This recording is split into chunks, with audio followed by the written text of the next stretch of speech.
11-year-old Milena Uralova lies in a hospital, recovering 9 days after a Russian soldier shot her through the face. Horribly wounded, and yet quick to show off how she can count in English. 1, 2, 3, 4, 5, 6, 7. Я могу достать. She can't speak loudly, her mother Elena explains. She has a bullet wound to her jaw and the base of her tongue, she says. The bullet was lodged in her throat near her carotid artery. Milena does gymnastics. She's going to show me a couple of videos. This was Milena before Russia invaded Ukraine. Flipping and dancing. But now she can barely walk. We met Milena here in a makeshift bomb shelter in the basement of a children's hospital. The nurses here say that 6 or 7 times a day and night, due to air raid sirens, they have to bring these newborns, who all have medical complications, in and out of this room for hours at a time for their safety. The windows protected by sandbags. On March 16th, Elena, her 2 daughters and mother-in-law fled from the Ukrainian port city of Mariupol after enduring weeks of Russian bombardment, jumping into the back of a car with 2 strangers to escape.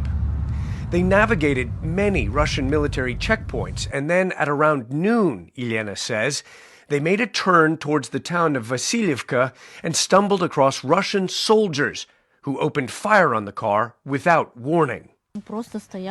We started turning, and that's when they started firing at us from submachine guns. After that, of course, the driver stopped.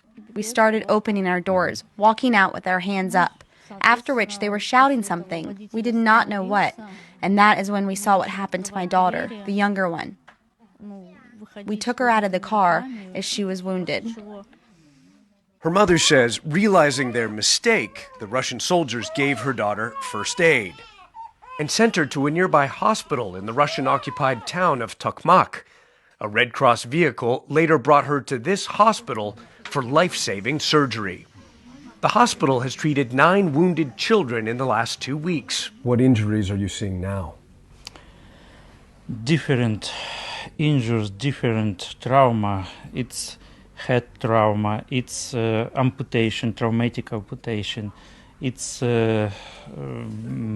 bullets trauma. Dr. Ivan Anikin says Milena is now stable and will live, hopefully without long-term physical disabilities. But she has not so good psychological status. She worries, she cries, she afraid different sounds. Milena's mother has a message for the Russian soldiers who shot her daughter. Go back home. Why are they here? They are mercenaries who don't care about us. Don't care about the situation in this country or this war. They don't care who they are shooting at. As for Milena, she shows photos of her cats, Musia and Pusia, and looks forward to one day going back to doing gymnastics. Ivan Watson, CNN, Zaporizhia, Ukraine.